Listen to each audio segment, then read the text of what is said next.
Bonjour à tous, c'est Karcha. Aujourd'hui on se retrouve pour une vidéo spéciale dans tous les sens du terme. Une autre vidéo était censée sortir avant celle-ci, mais au final l'envie de faire cette vidéo là était beaucoup trop forte. Le week-end du 19 octobre, on a décidé avec ma copine, que je remercie d'ailleurs de me accompagner dans cette souffrance et en plus d'avoir été la caméraman et celle qui a pris les photos que vous allez voir et qui vont nourrir ma critique, hein. On a décidé d'aller à une exposition de dinosaures qui se trouvait dans la ville de Dourdan, donc qui est pas loin de chez moi. Et on n'a pas regretté quoi. Je me suis dit chouette, c'est pas tous les jours qu'on peut voir ça, surtout dans les petites villes à côté de la mienne. On va dire que j'ai pas été déçu.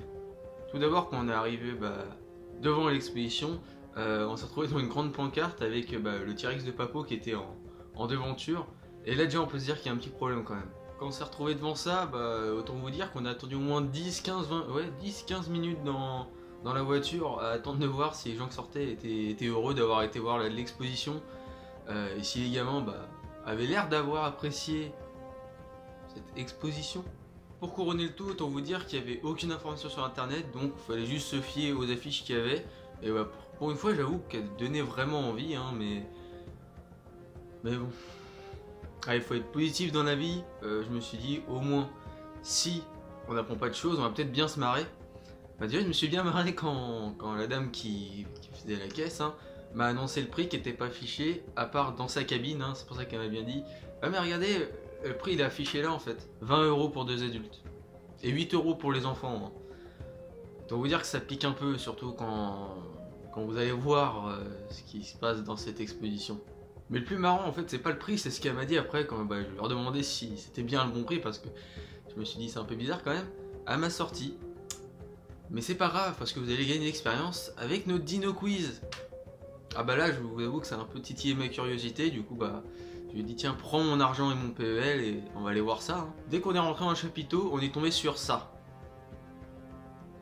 On en reparlera après.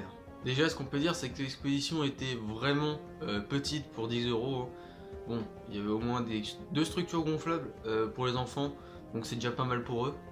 La première chose qu'on a été voir, donc en partant sur la gauche de l'exposition, c'était un reportage sur les bébés T-Rex, donc il n'y avait pas vraiment de nom, en tout cas on l'a pas vu, et puis je suis pas resté assez longtemps pour voir ce que c'était. On est resté littéralement 5 minutes devant le reportage et j'ai pu apprendre des choses que j'aurais jamais cru savoir. On savait apparemment le nom de bâtonnets de cône, c'est-à-dire des cellules photoréceptrices qui sont dans les yeux. Donc on pouvait savoir combien de bâtonnets de cône avait le Quetzalcoatlus, un ptérosaure vraiment géant. Et en plus qu'il avait une vision en haute définition. Donc je sais pas qui c'est qui a fait le reportage, bon c'est un reportage à l'américaine, mais faut vraiment revoir ça parce que c'est pas possible de savoir ça en fait. C'est vraiment débile d'apprendre des choses comme ça aux enfants.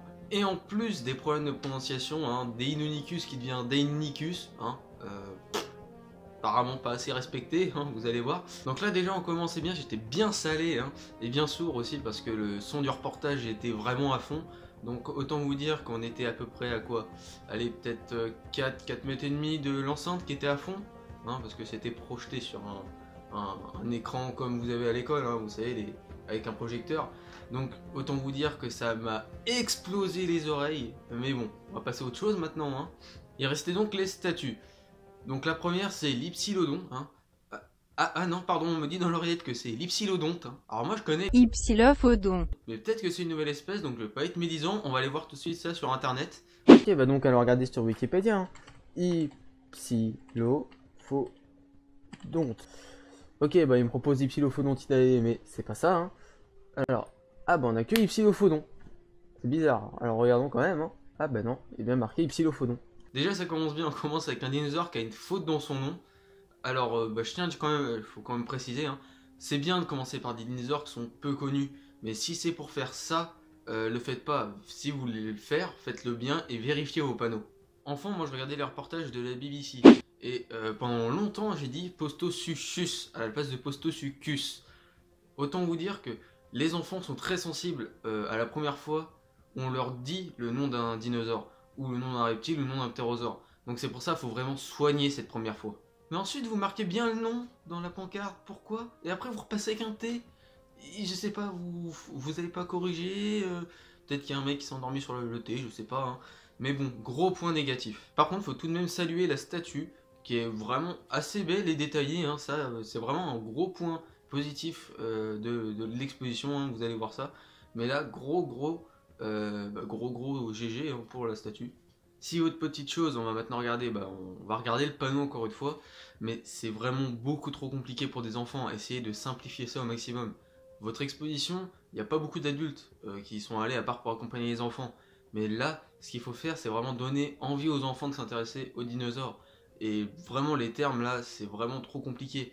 Ça les rebute, je sais pas, ils vont pas retenir ces genres de termes, donc essayez de simplifier au maximum vos pancartes. Passons au prochain qui n'est autre que le Triceratops, avec son bébé, qui est assez beau d'ailleurs. Cette fois, alléluia, le nom il est bien orthographié, sinon ça aurait été compliqué là quand même. Alors là par contre, il y a un problème avec le panneau. Quand j'ai lu, je me suis dit, tiens c'est bizarre, le texte me dit quelque chose. Et oui, c'est du copier Wikipédia. Honnêtement, c'est pas compliqué de faire une synthèse des recherches que vous avez fait sur le dinosaure pour appuyer son sujet. J'ai pas de problème avec Wikipédia, hein. J'utilise moi-même pour les bases de mes vidéos pour faire les premières recherches. Mais jamais l'utiliser comme source brute. En plus, c'est beaucoup trop compliqué pour les enfants et pour les néophytes. Attendez, c'est pas fini, je vous laisse trouver l'erreur dans cette photo. C'est bon? À part la première photo où là j'ai rien à dire, la deuxième photo, c'est pas un Triceratops. Ça, c'est un Azutoceratops. Et là, honnêtement, vous avez aucune excuse parce que j'ai regardé et j'ai trouvé l'image qui correspond à l'image qui est sur le panneau. Et quand on regarde le lien, il y a marqué clairement New Dino, cousin of Triceratops. Oui, très bel accent, hein. Mais il y a marqué cousin. Il y avait juste à cliquer sur le lien pour voir que c'était pas un Triceratops. Et en plus, c'est pas les images de Triceratops qui manquent sur Google Images, hein. Bon, passons au prochain qui n'est autre que l'Ankylosaure. Et on est encore sur du copier-coller Wikipédia, hein, on change pas une équipe qui gagne. Mais là, encore une fois, il y a un problème sur les images. Pourquoi avoir mis une image de l'Ankylosaure de Papo alors que vous avez une belle statue ou qu'il y a des dessins de paléo-artistes qui méritent d'être mis en avant? Bien sûr, si vous les créditez et si vous leur demandez. Ça fait pas crédible du tout. Tu peux faire une exposition, même si t'es pas spécialiste en dinosaures, il n'y a pas de problème. Mais tu soignes ton habillage et tu vérifies tes sources. Bon, ensuite, c'est le Spinosaure. Et là, j'ai commencé à vérifier si le texte était un copier-coller Wikipédia comme les deux précédents. Et bah, bizarrement, non. Que je suis naïf, hein. On descend juste un peu et paf, voilà le texte. Bon, pareil pour les images, hein, ça va pas très loin, c'est celles qui sont en début de recherche. Mention à la statue qui est pas si mal et honnêtement, il n'y a pas grand chose à dire sur ce Spinosaure. Prochain dino, le Protoceratops, et je vous laisse deviner d'où vient l'image. Encore une fois, ça vient de Wikipédia et en plus, lui, contrairement aux autres, il a que 2 images. Pauvre Protoceratops. Et encore une fois, hein, la statue est vraiment bien réussie, hein, et en plus, il a un petit côté mignon, assez sympa pour les enfants. Au suivant, hein, maintenant on va passer sur le fameux Brachiosaure, hein, un des dinosaures préférés de nombreuses personnes suite à Jurassic Park. Bon, déjà la statue est beaucoup plus grossière que les autres, hein, mais il y a un détail qui me chiffonne. Honnêtement là c'est pas le texte wikipédien, hein, on commence à être habitué, mais elle est où la bosse? Non, parce que vous montrez bien la bosse sur le front, hein, sur les images, mais elle est pas sur votre statue. Alors je juge pas, il y a peut-être des dinosaures qui étaient différents, hein, ça, on respecte tout ça.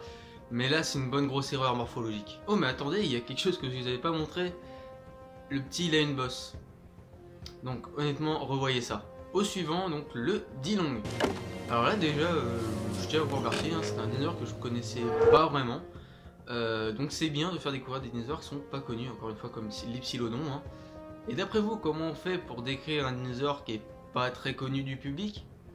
Wikipédia? Ah oui, tant qu'on y est, hein, on prend les images de Wikipédia.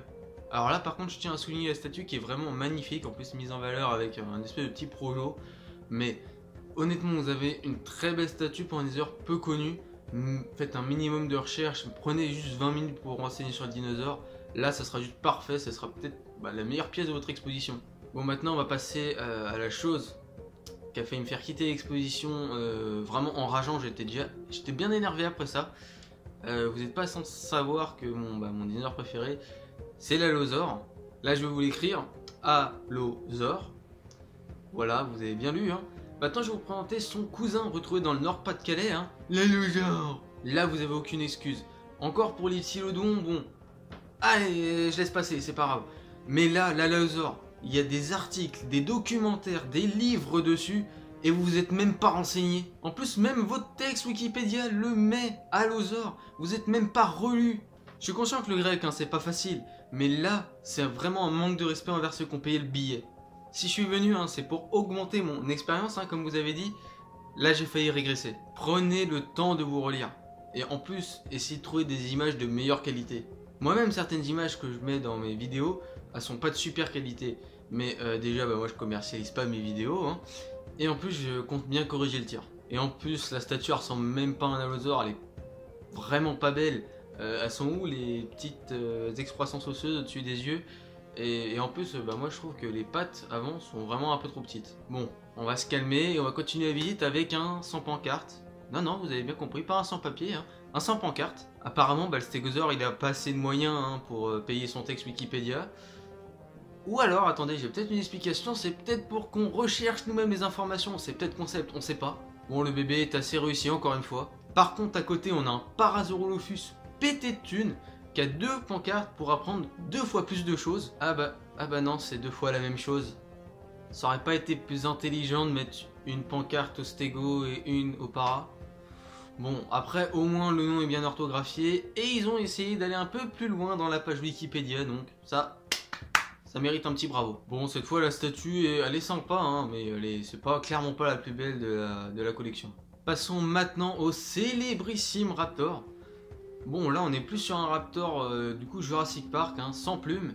Mais là justement j'ai 2 problèmes. Là les images, vous le montrez avec des plumes. Alors, j'ai pas de problème, hein. Au pire vous le faites en mode Jurassic Park et vous mentionnez qu'il a des plumes. Ou alors, vous le faites avec des plumes tout simplement. Tu fais pas un mix des deux. Mais le pire c'est qu'à côté il y a une pancarte de Deinonychus qui irait parfaitement avec la statue. Hein. Mais non, hein, vu que le Deinonychus est une espèce éteinte, sa place est avec les poubelles. À côté des poubelles. Perso, moi je trouve ça ignoble, hein. Vous auriez mieux fait de l'enlever, en plus il a pas de statue, et de mettre autre chose à la place. Spéciale dédicace aussi à l'image avec le gros copyright en bas qui n'a pas dû être payé, hein, je sais pas. Mais ça après c'est pas mes affaires honnêtement, moi je suis pas spécialiste là-dedans. Derrière le Deinonychus et la poubelle vous pouvez voir un camion à popcorn. Bon là honnêtement j'en ai pas trop d'utilité, hein, à part si tu veux te mettre devant le documentaire, hein, l'exposition tu l'as fait en max 15 minutes. On va passer très vite sur la pancarte du Compsognathus hein, qui sort de je ne sais où. Passons au Pteranodon, hein. Bon c'est pas un dinosaure je le rappelle mais là on va dire que c'est tolérable, hein, ça permet de montrer aux enfants ce qu'il y avait en même temps que les dinosaures. Moi ça me dérange pas, et puis la statue est assez sympa. Bon, maintenant passons au très gros point noir, au plus gros point noir de l'exposition. On pouvait voir ça, un T-Rex avec un Homo sapiens avec 2 smilodons.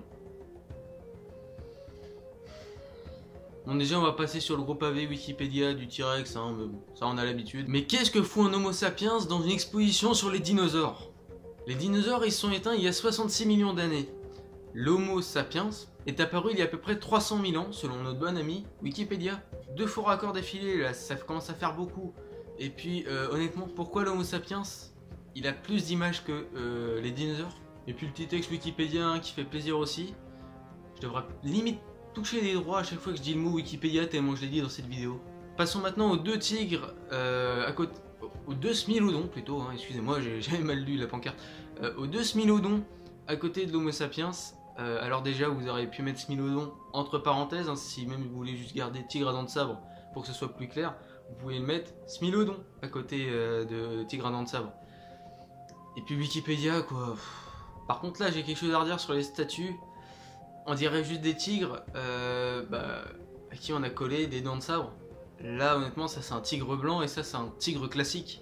Pourquoi mettre ça alors que vous auriez pu mettre une belle statue de Compsognathus et une belle statue de Deinonychus à la place? Bon, point positif, il y avait quand même des petits bacs de fouilles où les enfants pouvaient s'amuser à chercher des ossements.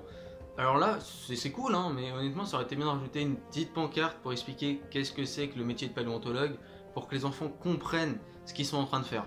Mais bon, pas grave. Bon, pour finir, en partant, on nous a proposé d'acheter des sachets avec un petit dinosaure dans un sachet. Vous savez, les petits sachets qu'on pouvait acheter au magasin, 5 €. Il y avait aussi des ensembles de dinosaures avec apparemment une dizaine, selon ma copine, moi j'ai pas bien regardé, une dizaine de petits dinosaures là pour 30 €. C'est cher et puis honnêtement moi je vois pas pourquoi on me l'a proposé, moi ça me servait à rien. Hein. Autre petite chose que j'ai quand même oublié, hein, Pendant un moment, dans l'exposition, il y avait des musiques, hein, il y avait Jurassic World, Jurassic Park, donc ça, très bien, hein, c'est bien pour la nostalgie. Mais à un moment, il y a eu Indiana Jones. Là, bon, là, je chipote vraiment, hein, mais Indiana Jones, c'est un archéologue et je vois pas, parce que Indiana Jones, ça a à faire avec des dinosaures.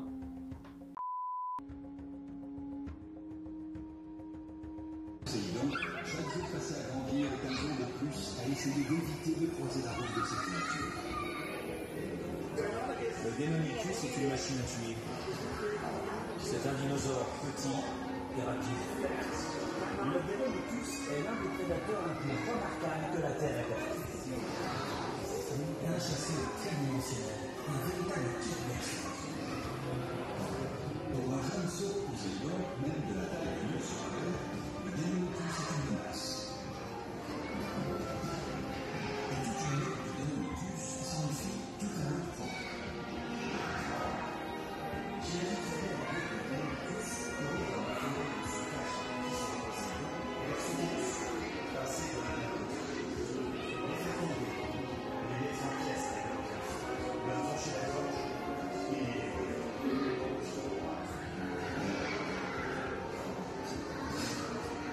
Je ne sais pas si je peux vous regarder ce spectacle. Ça devait être horrible.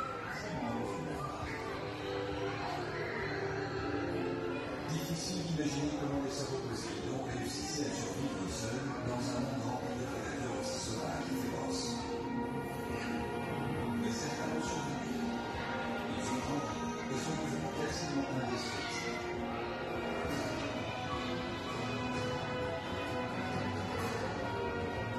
Pour le Tyrannosaure Rex, le plus véritable de tous les carnivores, les chances de survie sont encore plus minces.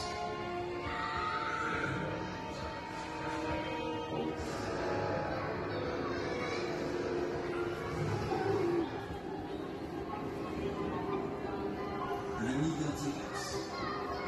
Les nouveau-nés grandissent vite. La femelle est partie chasser au Brésil et récolter des fruits. Bon, on se retrouve dans un autre décor et dans une autre tenue, hein, parce que je pouvais pas tourner cette partie de la vidéo à la suite de l'autre, donc je la tourne un peu plus tard, mais c'est pas grave.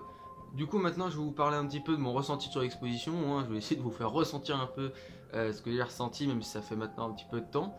Donc mon avis a eu le temps de se calmer un petit peu, enfin mon avis, j'ai eu le temps de me calmer un petit peu. Déjà on va parler premièrement du prix. Le prix est beaucoup trop cher pour ce que c'est, hein. Enlever au moins 3-4 euros pour adultes et enfants, hein.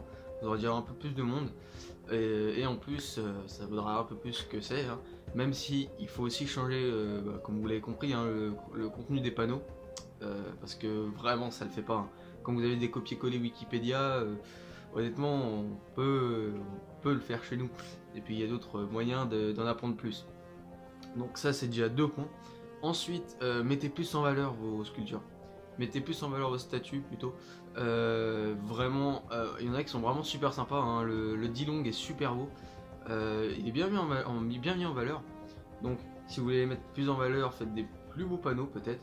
Et essayez de travailler peut-être un peu plus le décor, même si le décor honnêtement était vraiment pas moche, hein. Une petite ambiance assez naturelle avec des feuilles, tout ça. Bon, c'était pas non plus décollant, mais c'était vraiment bien. Donc pour les statues, ça c'est un bon point positif. Vous avez juste à les mettre un peu plus en valeur, en les mettant peut-être sur vos panneaux, ou en mettant peut-être des images d'elles un peu plus partout, au lieu de mettre des images de papos ou de figurines, ou d'images Wikipédia. Même si, attention, je critique pas, hein, mais en abuser c'est peut-être un peu, voilà, pas en abuser non plus. Peut-être aussi mettre des sources, pourquoi pas sur les panneaux, comme ça les gens ont des sites de référence. Bon, ça c'est vraiment pas obligatoire, mais c'est vrai que ça peut être sympa, donc voilà. Pour les enfants, changez le documentaire. Mettez un truc déjà plus court, peut-être un truc genre 10 minutes. 10 minutes c'est bien, là je sais pas combien ça durait, ça devait durer au moins bien 15-20 minutes. C'était un peu long, même si au final, c'est vrai qu'ils vont vous dire bah ça vaut le temps, enfin ça vaut le prix, hein, du coup. Mais non, en fait, essayez de trouver un truc un peu plus travaillé, même si c'est les reportages de la BBC, moi, enfin, c'est vrai que c'est un peu daté maintenant, mais je trouve que c'était assez bien fait, c'était beau en plus. Même si la prononciation était pas toujours bien, parce que la traduction française avait un peu de mal, même si elle est très bien, attention, la voix est géniale. Mais on n'est pas là pour parler de ça. C'est l'enfance qui remonte. Du coup, voilà, c'est à peu près tout. aussi peut-être que les gens qui font l'exposition soient un peu plus impliqués dedans, hein, parce que bon, ils n'avaient pas l'air de s'y connaître non plus des masses. Peut-être améliorer aussi un petit peu ce que vous vendez. Ça avait pas l'air moche, hein, mais peut-être 2-3 figurines Papo, hein, vous les mettez, peut-être 2-3, hein, pas plus, c'est déjà bien. Mais sinon, ouais, je vais peut-être passer pour un con, hein, oui, voilà. Mais il y a vraiment des... Vous pouvez apprendre plus chez vous, par exemple en achetant des livres, par exemple, moi, hop. Bon, elle est peut-être presque plus trouvable, hein, mais moi j'ai acheté par exemple l'encyclopédie de la chaux des dinosaures. Déjà ça c'est déjà enfin c'est la Bible, hein, on va dire, ça c'est la Bible. Et dedans vous avez presque toutes les des espèces de dinosaures retrouvées ce jour. Bon, il en manque encore vu que ça peut pas être mis à jour tout le temps, hein. Mais c'est déjà un super point de départ, c'est pas trop mal, c'est bien descriptif pour les enfants. Donc dedans vous pouvez trouver des images des squelettes qui ont été retrouvés par exemple, voilà, enfin, avec les parties manquantes. Donc voilà, franchement je préfère mettre 40 € là-dedans que dans des expositions comme ça, qui sont pas trop travaillées pour le moment. Mais si c'est retravaillé, honnêtement, bah pourquoi pas, ça peut être cool pour les enfants et peut-être que j'y retournerai. Même si du coup j'aurais pas vraiment moyen de savoir si ça a été retravaillé, mais bon, ça c'est pas grave. Et si vous voulez honnêtement économiser votre argent, hein, il y a un autre moyen plus accessible. Voilà. Bon alors là je vais vous apprendre à économiser 10 €, hein. Donc attention, ça va être un peu compliqué, il faut bien suivre. Alors vous allez taper comme moi Wikipédia, voilà. Hein, vous prenez bien le premier, vous cliquez bien, pas oublier de bien cliquer. Et là vous allez choisir un dinosaure de votre choix. Moi je vais choisir bien sûr Ah pardon, c'est une faute d'orthographe, hein. Ça arrive à tout le monde, ne vous inquiétez pas. Et voilà, vous n'avez plus qu'à lire tout ça. Et vous allez économiser 10 €. Voilà, bon. Certes ça fait un peu de lecture, hein, mais oubliez pas, vous économisez 10 € hein. Sur ce, c'est la fin de cette vidéo qui est un peu longue, hein, pour une fois ça change, hein. Mais ça me tenait vraiment à cœur de le faire parce que j'ai pas envie que des enfants aient voir des choses comme ça. J'espère que ça vous a plu, n'hésitez pas à mettre un pouce bleu si ça vous a plu, vous abonner, patati patata. Je tiens aussi à faire une petite... petit guillemets, hein, oui, je sais pas pourquoi je fais ça. Du coup, ce qui m'a un peu aussi donné envie de faire cette vidéo, c'est la vidéo de Valéoraptor, donc sur Dino Park Vendée, qui m'avait bien plu parce que je me disais, faire la critique de quelque chose, ça me plaît assez. Et du coup, c'est la première fois que je fais ça, donc n'hésitez pas à me dire s'il y a des choses que je devrais améliorer. Mais voilà, je tenais aussi à lui dire merci pour toutes les bonnes conférences qu'il a fait et le fait de s'être déplacé à Paris pour la fête de la science. Voilà. Bon, ça a strictement rien à voir, mais bon, je tenais à le dire. Et du coup, moi je vous dis à plus dans un autre temps. Top, attendez. Je tiens juste à dire que le prochain Archosaur, il y avait déjà un indice dans cette vidéo. Voilà. Salut!